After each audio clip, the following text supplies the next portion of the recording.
nhẹ cái bác nhẹ hay có thể là gì vậy sao trên tàu chị hay hay của tớ thay lúc trên giáo đấy mà cô gầy lên trên lên được gì đó đừng có rồi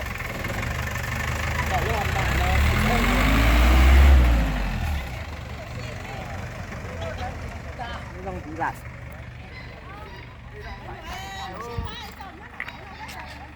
gì cha quay chết là thế cha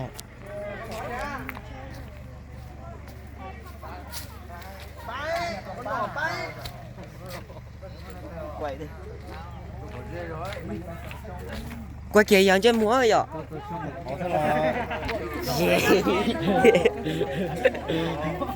trời ơi nó lại trẻ lúc hành bảo vấn đề là sao? Đúng rồi, nhưng mà chơi chỉ 15 phút rồi cái giờ mình hay xuống nè. nhiên trở nhiên là cái chúng mới chứ không thì cái này có dưới chúng nhà với một nhà mà đi chủ đấy nó có trẻ bé sao bé này mà giờ chỉ tao kêu thì chỉ chọc cua mà bé chạy chủ con nó cho nên là cua na tố tư dưới là tố vẫn thế tẻ dù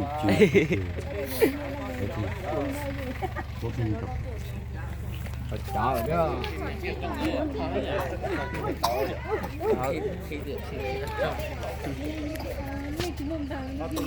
nó chỉ có bé thì giá tổng nó này chưa hay đi vì chỉ này có thế chỉnh giá xì rồi là thế này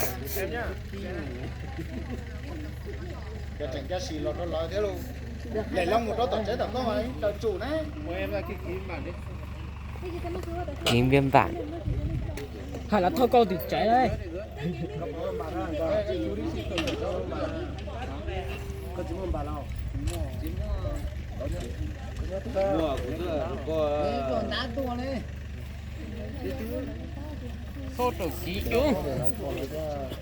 nên đấy nếu mà trốn ra với sự giờ thôi hai thằng lớn nữa có hai đứa có tí tí có chỉ giá xì thế mà rất là kỹ cơ đấy để chỉ kiếm ai tôi kỹ sữa hả đấy để xem mà to rồi cho kỹ chả xin nữa có ngu đi nuôi gà nuôi vịt nhưng mà phải đi lấy gà lấy vịt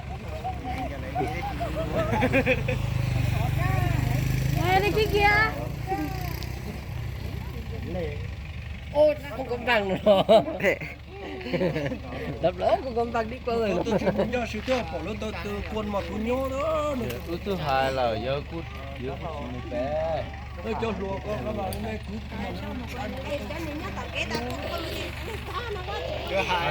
hai xí thứ hai là nó mình ra xí là luôn tôi chưa ai luôn tôi lò thế chẳng nào qua có chỉ có phải chia qua nó nói rằng ra xí là tao nó bé dạ hai là mua cho tao kiến giá bệnh tên ra xí tỏ lòng là ní đó gì mình cũng tôi xin chè mà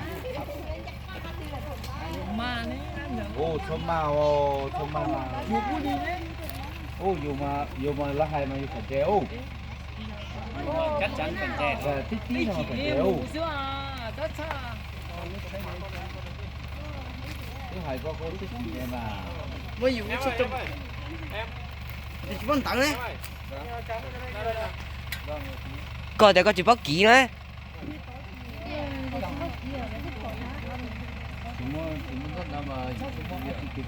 tôi có túi lọc đúng có chuyện không ai thì chuyện không đó chỉ làm nào đấy nhỏ có gì mà mua xài nữa chữ anh đó không ai thì chuyện có gì phải coi liền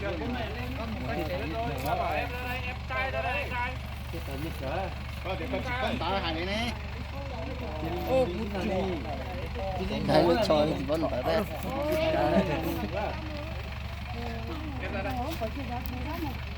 có cho ăn lụt chất chí hả à là mong ủa à ui chỉ phân đó cũng là chết cũng sạch chết khỏi là mất chắc kiểu Quên rồi. Quên rồi.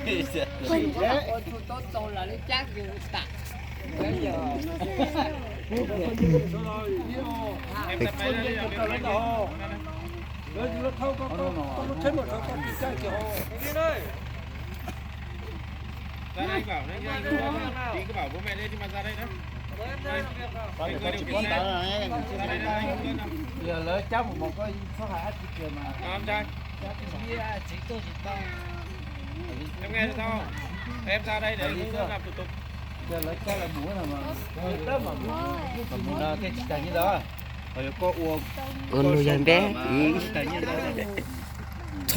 thỏ lúc trên đâu thỏ nó như nào ra Em ra đây để người ta hướng dẫn cho em. Đó. Sắp có. cái tàu của mình chắc của nó ta mới đâu ngại chế vậy Có mà tao sắp có nữa. Bây giờ con mang con bé luôn thế luôn. Cho mới giờ xì lão hò. Anh mời em ra làm việc em không vào đây xe. Thanh trả là hay. Em bảo mũi ra đi. Anh mời em. Chả dân trái.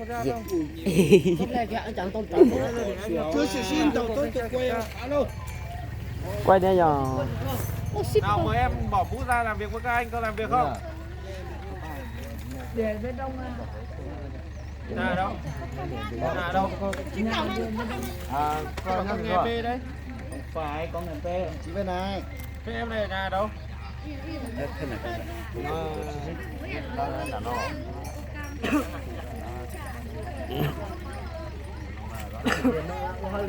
Em bỏ mũ ra làm việc với các anh. Chúng đi tùy trên chết rồi cái được. Thế bây giờ địa chỉ chính xác em ở đâu? Mà đâu có máu. Địa chỉ chính xác em ở đâu? Thôi con này. Em bảo là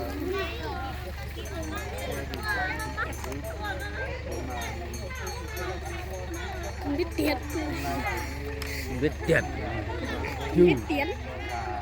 phải là không nó làm cái thôi Con bị có từ từ này. Nên xong không tới nên còn đâu tao ấy. em bảo mũ nghe đây. Xin chết đây. Bây giờ địa chỉ em. mua được con trai mà nhận tàu Em ở nhà đi sang mã gì? Bị trông lên nó giờ. Em là hiện tại điều khiển xe không có giấy phép xe, không xuất trình được đăng ký bảo hiểm. Có anh tiến hành tạm giữ phương tiện của em. Bây giờ mời em đăng ký bản. Và ra Trời ký to bản thế. niêm phong xe. Em có chấp hành không?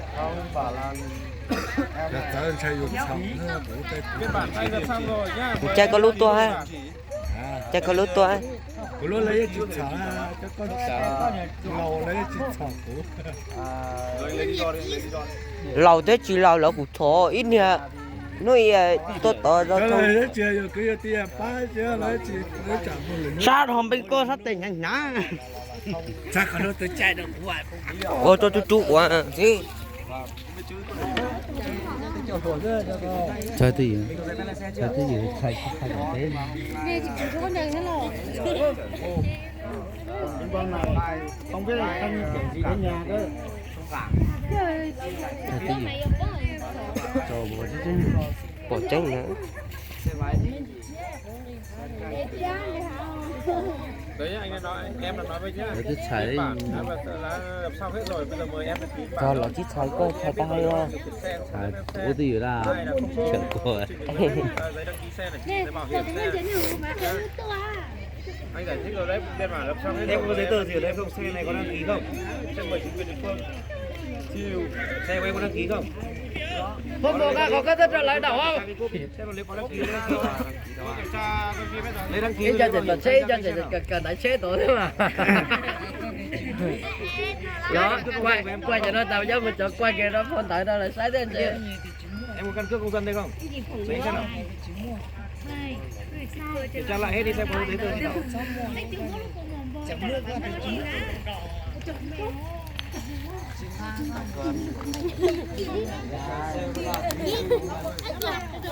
Đi đâu cũng được, không quan trọng. Mình đi tham gia giao thông, mình đi với ai có công việc của mình cả, nhưng mình phải có giấy phép lái xe mình đi được. Không có giấy phép lái xe là không đi được đâu.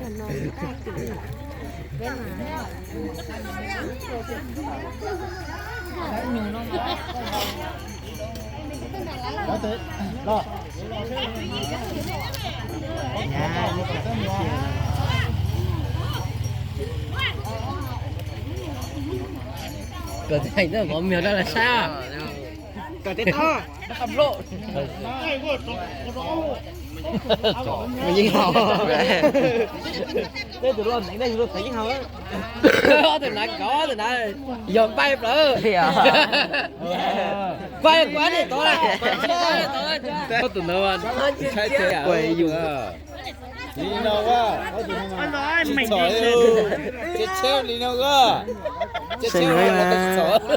Chó tụi nó tao trong đây. Không phải phú nó thông thì vô. Dạ xíu. Nó sợ á. Hay là cái gì đấy? Quất ra một cái chết à. Cho họ chở đấy. Em ơi. Này mà này tuổi xe của một đua cái xe. Họ cho trời ơi. Ớt nó nhiều cha. Quất ra một cái chết nữa. Nè, ớt tụi nó tiêu đó. Ớt tụi nó. Nó đập lại mà chết men nó là. Chai của chai không? Chai là tất cả cái lấy chai. Còn biết sao đấy? Lấy chúng ta. Giờ cái gì? Ôi giờ mới chỉ bé đấy, giờ để chai nữa.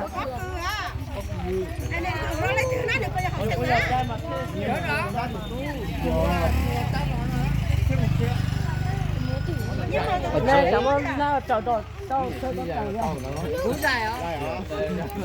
Cái thì nó lú nó chẳng nó mới để xin nó thế này. Lên ca ra cho nó lú trong Mua chỉ trong mua bên là mua Phục kiến đi. Để cái trò này đấy chỉ nó còn có xe. Thế rồi. chú trong cái mua là nó mua chỉ tàu đấy, nó mua chỉ tàu. Cho ta không cho. Cậu tao quay đấy, thì tổ đánh rồi tao quay đấy. Có chí. Trời tao đấy à.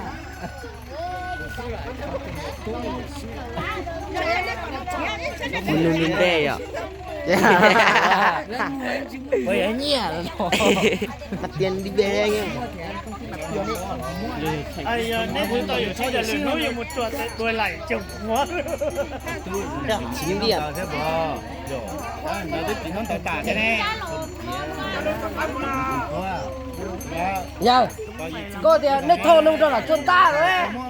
Từ lúc xe tôi chỉ tôi sinh nhật ruột kế đây giao thông đẹp cao á nhờ.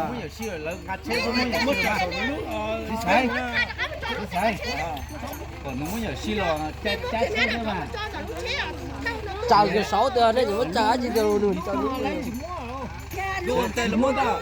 Nó chết chết luôn là không muốn xí nào đâu. Nó bao giờ tao từ. Ô tuần cho xem của em phạt chưa rồi. Ôi trời kia. Không ăn cái thiếu ấy. Ôi bác anh này đi. Sao mà có bác ông này vừa uống rượu về đấy.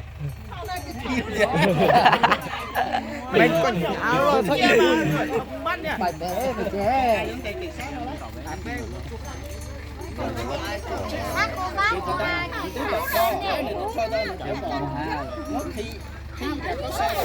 À sao đấy gì là nụ cười nhuận mà chưa nụ một trẻ rồi.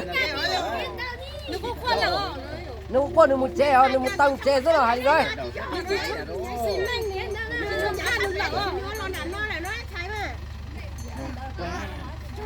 Xài số nè. Quý còn bánh xài hả?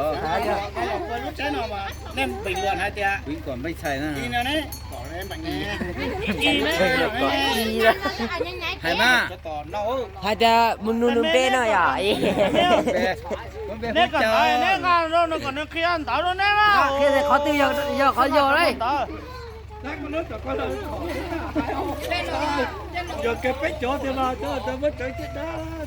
Chào thì tư. Tam mô. Còn nó kia ăn tao nó nè à. Có lùa gì bao thì kia.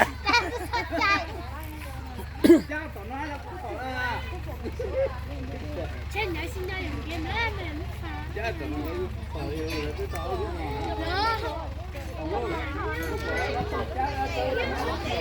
siêu cũng ngã tôi nhỏ không có mỏi ơi bây giờ thì cha thế giờ có thổ sinh cũng có con mua Chạy lúc có béo. một trò ở xin làm na một trò ở xin làm na Có chạy có bé tôi không một trò. một trò ở xin làm na lúc treo có thủ tính tài đâu mà rồi chơi tao còn bông cái sao mà tao biết cho mày tao chơi với mẹ một thằng kia là biểu thì tiêu có chơi mà học chơi sao chơi được chơi con chỉ biểu cái chỉ không chơi tha giờ cũng là tao lại phải chọn mấy giờ cũng mà chỉ cái đấy bông treo chỉ cái này bông treo một treo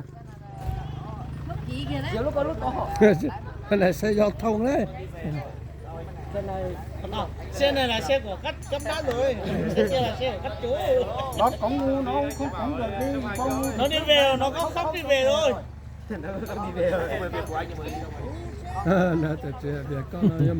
nó chỉ có hỗ lửa nó khóc đi về thôi nó không đi về rồi về thì 10 xã chứng kiến đây có gì đâu Mày giỏi đấy nhỉ. Cho giờ chạy đắt xe. Mình đi nhậu đi. bé cho xe ô tô chạy Đi đi đâu nữa vậy? quá Đi đâu này nó lấy chụp con là Mình đi nhậu đi. Nó chờ chỉ mình nhà là nó có qua là gì bao chỉ mình nhà nó đâu chờ còn nó thâu xa cả chân ba đã thông báo cho chủ phương tiện và người vi phạm biết rồi quá trình làm việc đã quay phim nên là không phải lo phương vào rồi ngoài phương tiện ra không tạm giữ đồ vật tài sản có phải tôi nhắc nha đấy trả lại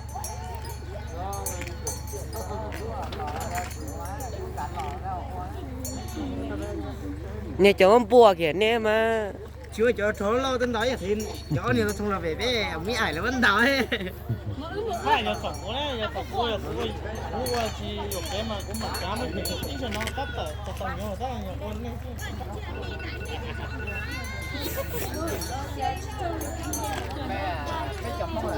nó chơi là tên nhà giờ giờ lấy thấu là thấu cả bố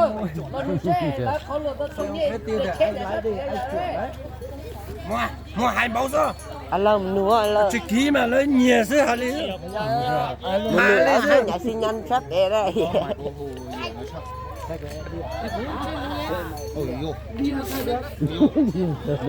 có thể nhảy lên Xe máy của mình dừng ở dưới này thì mình phải nháy nhau dưới này chứ. Sao mình lại nháy sinh nhăn bên kia nhỉ? giao thông nhưng mà vẫn nhảy xin nhăn sai Nó đi ta lắm. để tuổi đi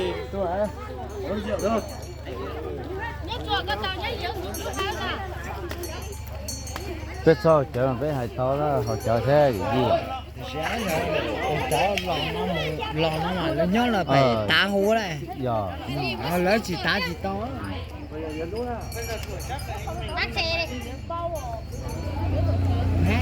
bây giờ là to ấy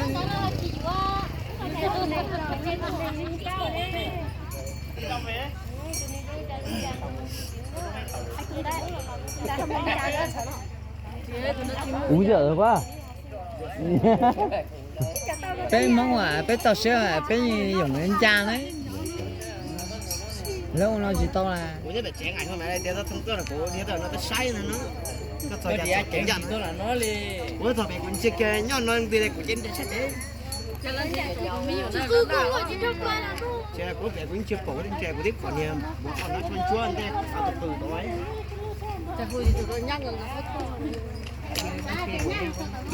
giờ lại thao mà tao cái nó bất cứ mùa này sau khi nó bắt cứ thì tôi chỉ muốn xe à cứ tàu ta thì tu nào từ ní Mu bù bẹ. Đấy. ồ tao kẹp cái gì tao ăn kẹp cái củ đắng này sẽ muốn sát thì không thay thay rồi đây phải ô thì tía Chị là nuôi giờ chân muối. nè giờ bèn bây giờ nói giờ bèn giờ à của mày mà Anh tên gì đấy? 也是啊，怎么走啊？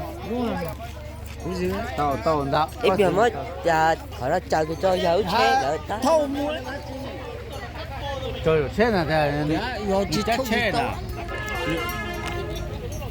thâu chỉ chắc xe mà phải thâu nó nào cũng như thế thâu nằm mà đã thâu lỗ rồi kìa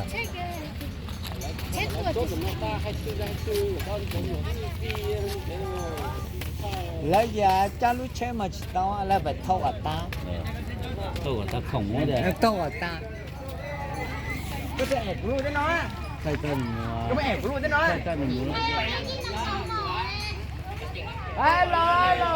lo chị cha lo mua lo nên trái chỉ từ luôn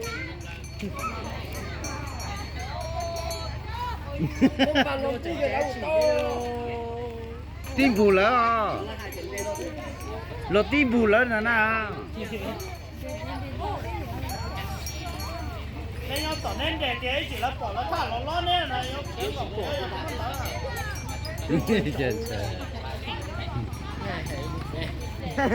nhưng mà nó chỉ lo luôn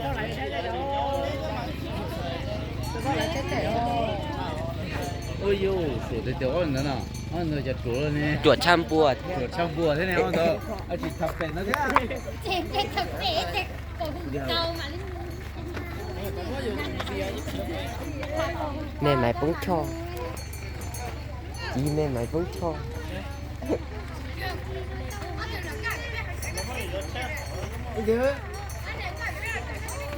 hai đứa thâu bún chô mẹ mày bóng cho nè của cha tao lại sợi chuối có tới chúng nó có lúc à để xe à chỉ là mỗi chai mà xuất thì nó chai rồi nên mà nên phải chăm một chút là tục chai nữ nhà nữ lúc xe đã hơn đi cởi chuối giờ nữ chơi mà có hoa kìa shit ở dưới mà nữ lúc đi rồi đi cởi chuối có số mấy gì chứ à ủa còn đây rồi na tôi bẹt tên nó na tao ấy ô cũng lắc tủa ủa cái gì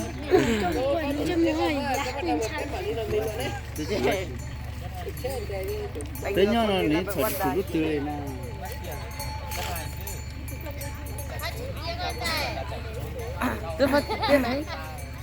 chưa ta cả của xe lai lung bột nó lo tôi cảm thấy tệ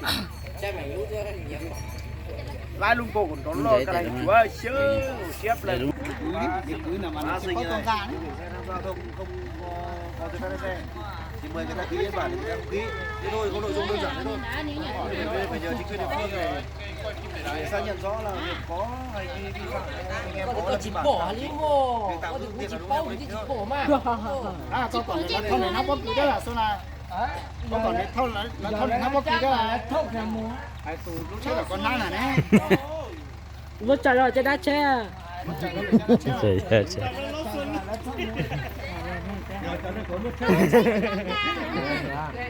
đừng đừng tôi đã chặt đâu thấy gì mà đây tôi nói có tôi chỉ nhớ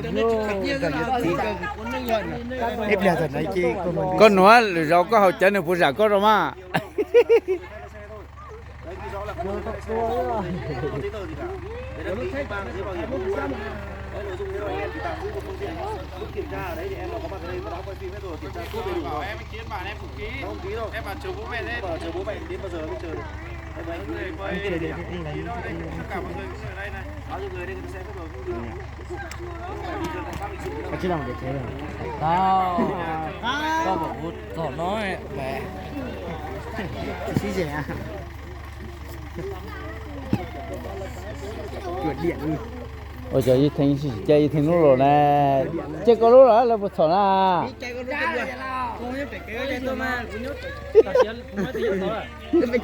vâng rồi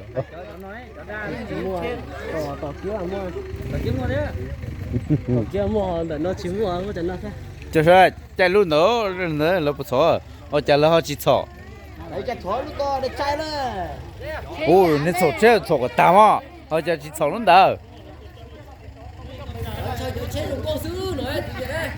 ô lần sau giờ chơi à kỳ nhẹ đó giờ chơi à nó là chỉ thua ô 这是错嘞。哦，这是错嘞。哦，真真真。哦，这股有路中倒是呢。那你这种是的哟。nhưng mà sự gây lu đã tổ chức chưa?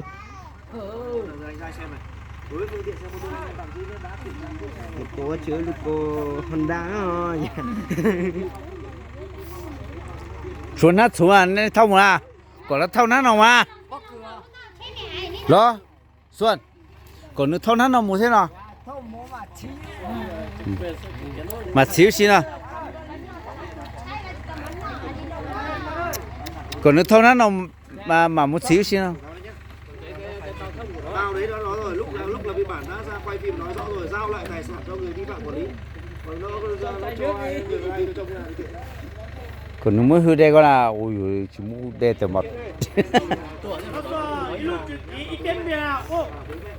thiệt chết xấu ơi thiệt chết xấu ơi tôi siết cờ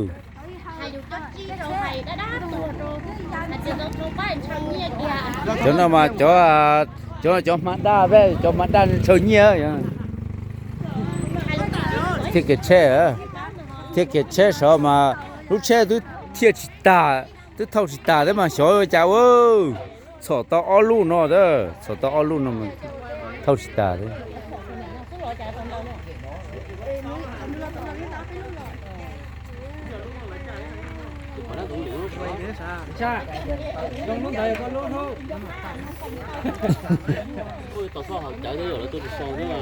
ấy chỉ sao chờ na ta bất chỉ hậu chọn trả thế nào Hay duy nhất chỉ sao còn nó tua rồi đi. Lòng lòng quá. Có điểm qua cũng có điểm mua vàng mà chỉ có điểm mua ra cứ. cũng mà cú vô tao bàn nó bao nhiêu đó bao nhiêu sẽ chỉ cả lại cú thế này có gọi là mua gì có mà tu ồ này chọn chết rồi này thâu cú chết này mua gì của nó mà hay mà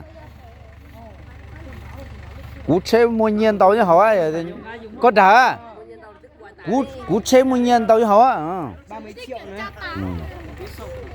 ôi yo tua Có chỉ nhắc đùa.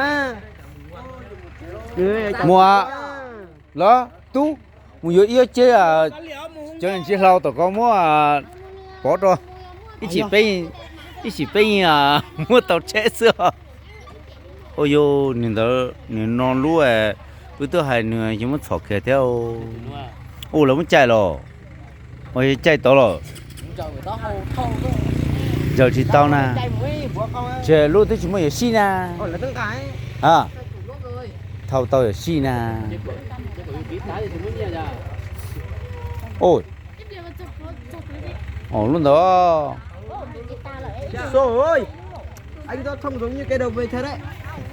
chứ nó mà non nành xe cha ơi muốn xe cha tao ơi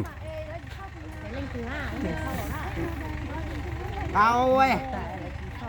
chắc kiệt xe luôn chắc chết đun lù luôn một kia luôn Anh đẹp trai. mua có bốc cá kia tàu kém mơ Hoa kèo tỏ kén là đầu vui. Đầu vui giao thông. hai chị hai thọ y